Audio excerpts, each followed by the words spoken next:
Ole Miss has landed a commitment from an electric athlete. So, who's next?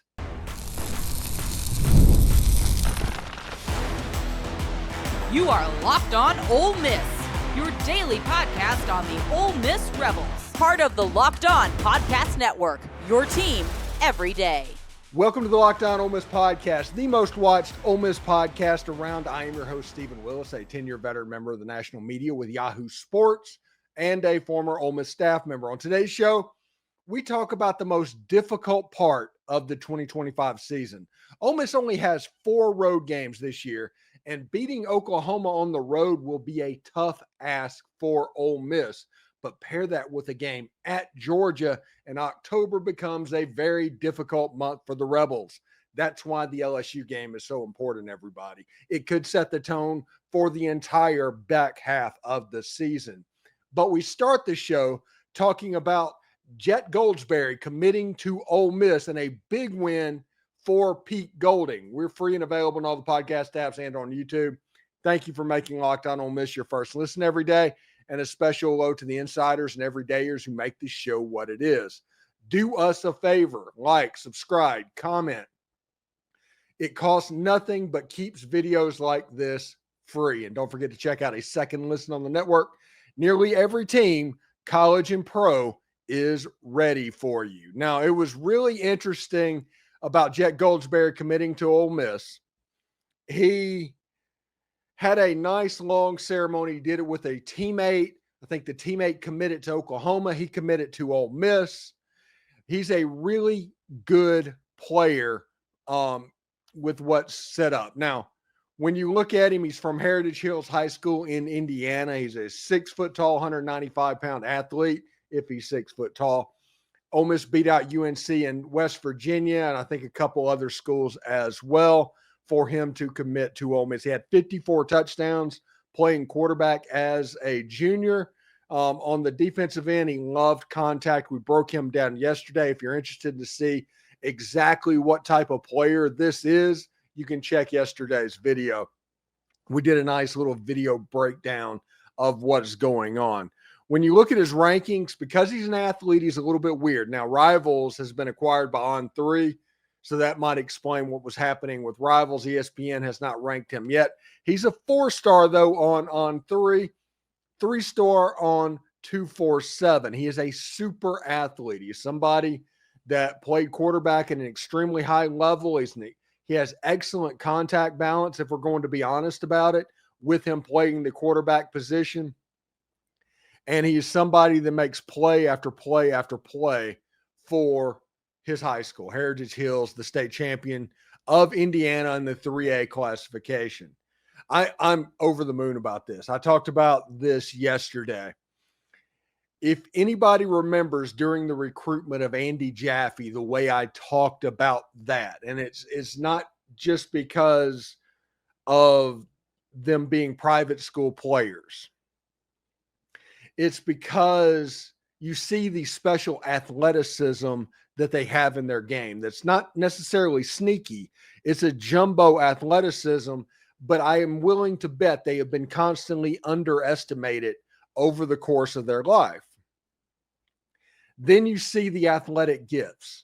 Jett Goldsberry, the coach in the ceremony, talked about in 7th grade, they had an Olympic coach come check them out in practice, and he put them through all the tests and trials and all of that with the Olympics in mind to see what type of an athlete these players were. And it's like, hey, this Jett Goldsberry kid, he's pretty special, don't you think? And the coach is like, yeah, he's pretty special. That was in 7th grade. He was able to bend and move in ways that is not normal for that age range, and that is just advanced as he's advanced in high school. When he gets to college, it'll be interesting to see after he sits on a training table, gets up to 205, 210, he plays the slot corner or the strong safety position, because he is at his best as a box safety in high school. He just absolutely is. It'll be interesting to see what happens with him in a college program. He's going to be a monster on special teams from the moment he steps on campus. The moment he steps on campus, he will be a monster on special teams. It'll be about determining whether or not he can make it into the lineup. Andy Jaffe played a lot of special teams, I think. Those guys are instrumental to your team. So many times, the things that held Ole Miss back in recruiting was not being able to match up and allowing a special teams, whether it be David Palmer or Odell Beckham or whoever's returning kicks, a punt return to happen. These are the type players that come in day one and can do that. And then you develop them into being a safety. And he did mention in his ceremony that he is looking at becoming a safety and them being developed that way. So we'll see how he goes. Now, the question becomes, who is next for Ole Miss? Because Ole Miss has been on a little bit of a heater in recruiting. I think they're 17th or 16th in the Rivals team rankings on 3, whatever they're calling them now. And they're trending in a way that is very positive, especially with some of the higher ranked recruits that are available on the board. The first one we want to talk about is Craig Tutt. He's at Oakland High School in Murfreesboro, Tennessee. He is a 4-star consensus player, top 200 guy. He's somebody that was very impressed on his visit. He's visited Tennessee and other places around that. He's a very highly wanted player. He probably has offers from just about anybody. He is a top 110 player on 3, top 250 player on 247. ESPN thinks he's a 3-star, and the Rivals ranked him has him as a 4-star as well. This is a guy that the crystal balls and the RPMs aren't coming in yet, but some good vibes happen. And if you want to look at Craig Tutt, he is set to commit on July 18th. So a little bit over a week from now, he'll be committed to one of the schools that we have been talking about. Now, another player that came out was Jase Mathews, wide receiver out of Greene County. We've talked about that after Xavier McDonald just up and went to Sacramento State. Jase Mathews is on the board. I know he's infatuated with LSU and what they've done with receivers. I know he's infatuated with Ole Miss and what they've done with receivers. He was interested in Alabama or interested in Auburn. That kind of feels like it's separating. It just might be the dive bomb that the Auburn Tigers are in on right now in recruiting. But those feel like what's going to happen. I think Texas A&M's there as well, and you should never discount Texas A&M in a recruitment. Jase Mathews is a really big name player. When you look at Deuce Gerald's, Ole Miss is really in for Deuce Gerald's. Ole Miss has a chance when this is all said and done. Half of their recruits, 11 out of 22 or something like that, could end up being 4-stars. And that's a big deal when it comes to where you can land in recruiting. Again, Ole Miss is like 17th or 16th in recruiting. On 3 has, or 247 has them in the 40s, but 247 does a lot of their rankings the old style, if that makes sense, where quantity means a little bit more than quality. So if you only have 10 or 11 recruits, you're going to be dropped down over somebody that has 24. So that's what you'll notice when you look at the 247 rankings. But when you look at the on 3 rankings, which kind of works off of the average recruitment, Ole Miss is ranked very high. And with what they do in the transfer portal, there's no doubt that they are going to be good for a pretty good while, honestly. Listen, October could be a brutal stretch for Ole Miss with 2 of their 4 games coming back-to-back against tough opponents. We'll break down why this month could define the season next. We've all been there, logging on early and waiting forever for concert tickets to go on sale, only to lose your spot for a show you've been dying to see. Live music should be about making memories and not dealing with the stress of ticket shopping. That is where Game Time comes in. Game Time makes getting concert tickets faster and easier than ever. Prices actually drop as it gets closer to showtime, and you can save up to 60% off with their killer last-minute deals. If you're tired of all of the endless scrolling trying to find the best deal, Game Time Zone Deals helps you pick the best seats in your section for you. Take the guesswork out of buying concert and show tickets with Game Time. Download the Game Time app, create an account, and use code LOCKEDONCollege, all one word, for $20 off your first purchase. Once again, terms apply. Again, create an account, redeem code LOCKEDONCOLLEGE for $20 off. Download Game Time today. Last minute tickets, lowest price guaranteed. So we are continuing our double W's and L's on the show today. We started out 5-0 in the month of September, and this is going to be the most difficult month of the season for the Ole Miss Rebels, and you will see exactly why whenever we get to it, for sure. Ole Miss is going to play Washington State. Ole Miss is going to play at Georgia, and then they're going to play at Oklahoma before coming home for a run in November of South Carolina and Florida. Ole Miss has a weird, quirky schedule for 2024. They just do. There's no way to get around it. They play a road game, their second game of the season. They play a road game, their last game of the season. But in October, there is back-to-back road games against highly talented teams.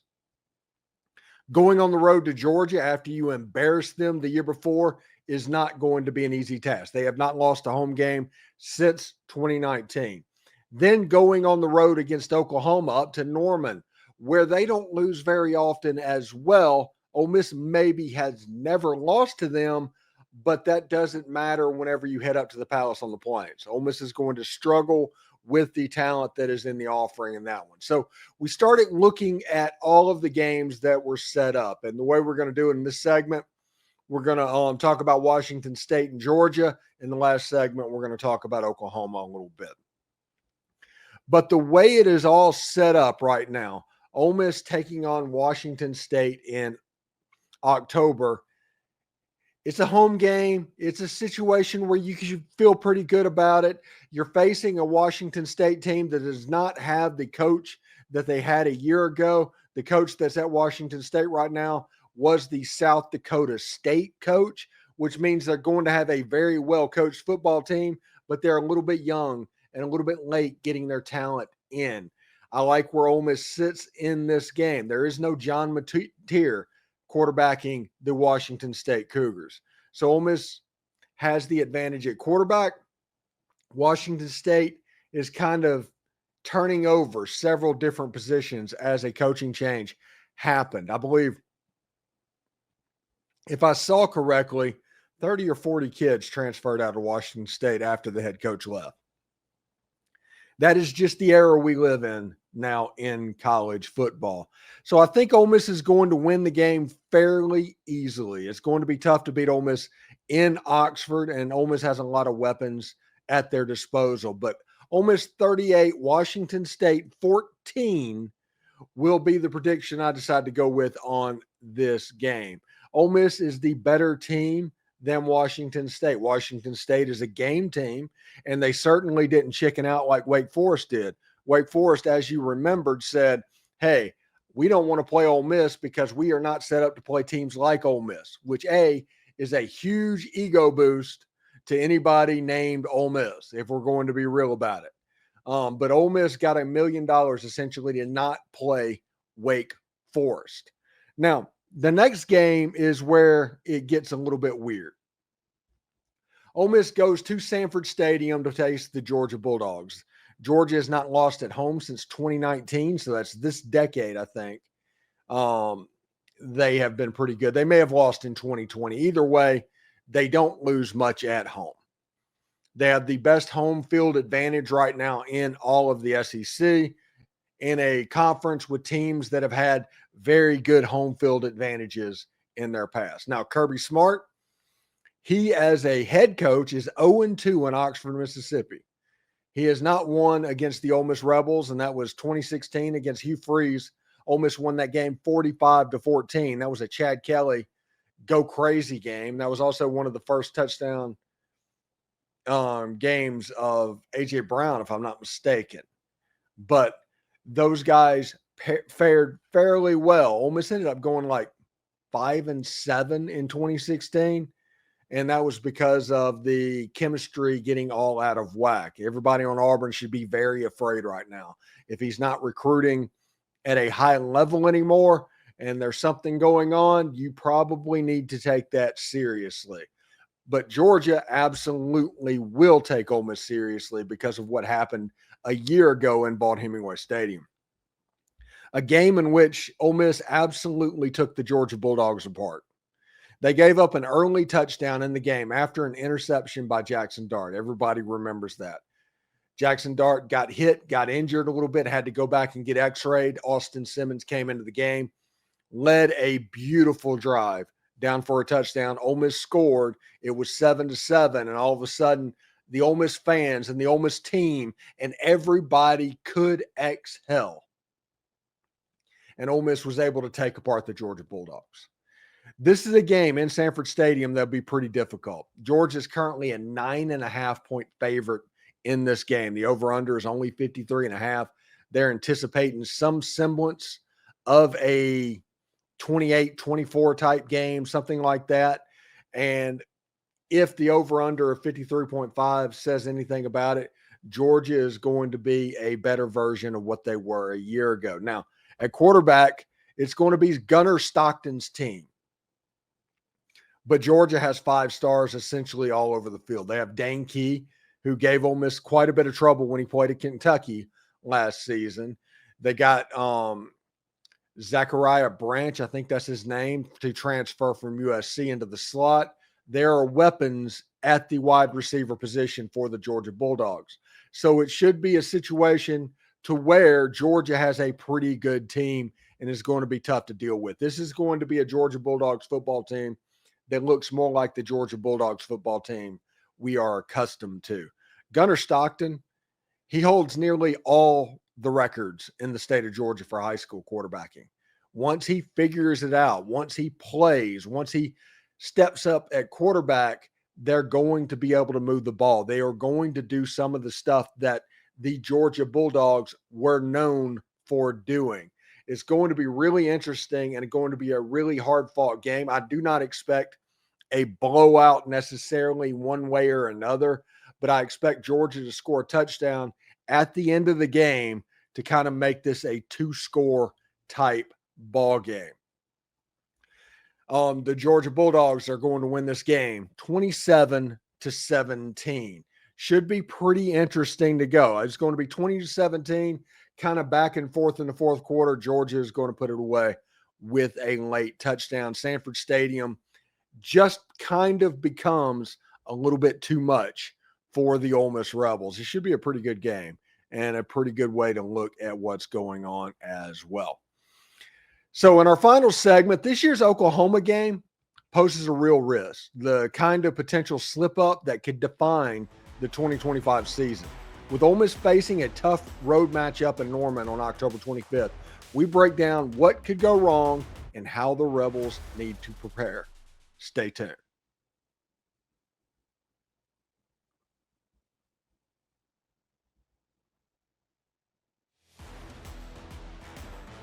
All right, we are back on the Locked On Ole Miss podcast. We have gone through the first 2 games set up for October. There's only 3 games in October, and 2 of the more difficult games on the schedule are back-to-back, a road game at Sanford Stadium and then a road game at the Oklahoma Sooners, a game for the first time the Ole Miss Rebels will travel to Norman, Oklahoma and face the Oklahoma Sooners. Hey, like I said, it is really hard for me to have any animosity towards Oklahoma, their fans, the whole 9 yards. The history just isn't quite there yet. There hasn't been enough that has happened one way or another to where roots of a rivalry hold. But what I do know about the Oklahoma Sooners, they have recruited well as long as I've been alive. They've been a traditional blue blood in college football for as long as I've been alive, going back to Barry Switzer and Marcus Dupree up to Keith Jackson of the tight end variety, Jamel Holloway. Those guys made the Oklahoma Sooners under Barry Switzer pretty good. After Switzer left, Oklahoma went away from the wishbone. When they did that, they struggled a little bit. I think they had Kel Gundy as their quarterback one year, if I remember that correctly.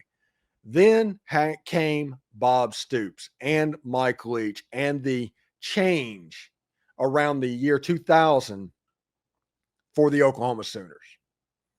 They started recruiting very well. They have 70% or so blue chip players on their roster. Those same 70% just about was on the roster a year ago when Ole Miss won. Oklahoma has the talent to be a handful. And as we've seen with Lane Kiffin, he struggles against talented teams on the road. He generally beats them at home. But on the road against LSU last year and on the road against the Florida Gators last year, he managed to lose those games. This game is an absolute landmine. Ole Miss is going to come into this game potentially favored, even after the loss to the Georgia Bulldogs the week before. And we always talk about games like Georgia, do not let them beat you twice. And this is easily a situation to where that Georgia game could beat you twice. Now, add into that, Oklahoma is going to have a good defense because, honestly, that's what Brent Venables does. He has good defenses. He has a situation to where they call good defenses. Last year, they struggled because they weren't very good offensively. Save the Alabama game where they won 27-3 for some reason, running Jackson Arnold as if he was Cam Newton. They beat Alabama in that game. But this year is going to be a little bit different. If they can get the offensive line cleaned up, if everybody remembers, Ole Miss sacked the OU quarterback on the last 7 plays of last year's game. This year could be a little bit different with John Mateer coming in to play quarterback, with I think his name's Jaden Ott coming in to play tailback.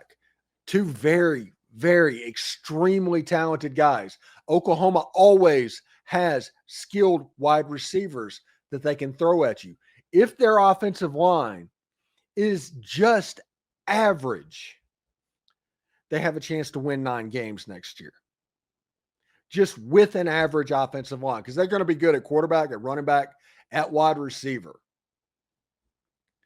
They need that offensive line to gel in a hurry. The defense is going to be fine. It's one of the reasons whenever you hear me talk that I am not high on Texas like other people are. Yes, Texas has a lot of talented pieces.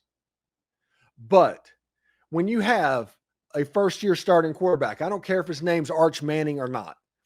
When you have a first-year starting quarterback and you have to replace all of your wide receivers, say Ryan Wingo, when your offensive line is in a constant state of turmoil, that could be problematic. If you missed on evaluations that have continued through fall camp into the first part of the season, all of a sudden you could have 1 or 2 losses and the playoffs could be gone by week 4 or week 5. Texas's defense is going to be really salty. They are. They're going to be really good. They have 3 All-Americans, I think, on that defense. They're going to be good. But last year, Oklahoma's defense was very good as well. Their problems came on the offensive side of the ball. So if the same thing happens at Texas, you could have a situation to where at Texas, they're doing things a little bit differently, and they're not quite as good as you might have thought they had been. They're on major 8-4 watch going into the season. If Arch Manning's name was Arch Davis, nobody would have Texas up this high. I think they're making a little bit of a living off of the last name, and that is coming from a place that has been the matriculation spot of 2 Mannings. I think Arch can be good. I don't know that Arch has shown the ability to be great, next level. In high school, when Arch Manning went up against good competition, he threw for 100 yards. He was very meh. He didn't go to any all-star games. He didn't go to any camps. He skipped the Elite 11. The point is, we don't know what Texas has, except for the fact that the pieces are the same as what Oklahoma was a year ago. Oklahoma saw last year and is beefing up and trying to get around that for the next growth state. We'll see what the Red River shootout looks like whenever those two teams play.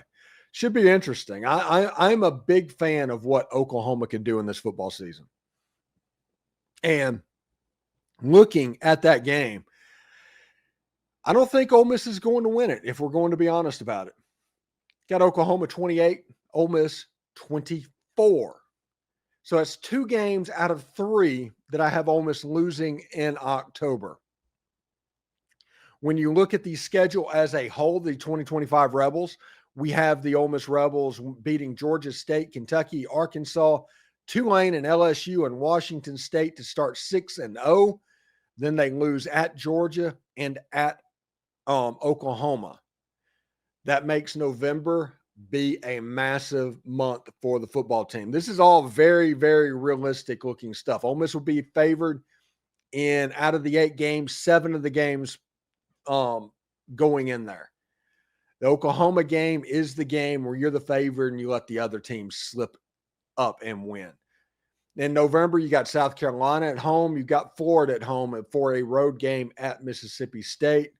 It's a game that Ole Miss should be 3-2 roughly in the Southeastern Conference after October 25th with losses at Georgia and at Oklahoma.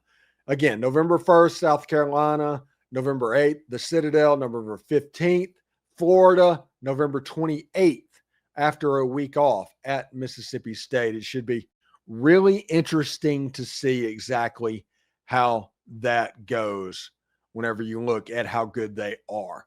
Anyway, thank you for making the Locked On Ole Miss podcast your go-to source for Ole Miss football. We pride ourselves in having the most comprehensive perspectives, which is why we are the front door for the Ole Miss Rebels. Do not forget to subscribe, like, and comment on the show. It keeps it totally free, and free means fun, and we do it for the fun.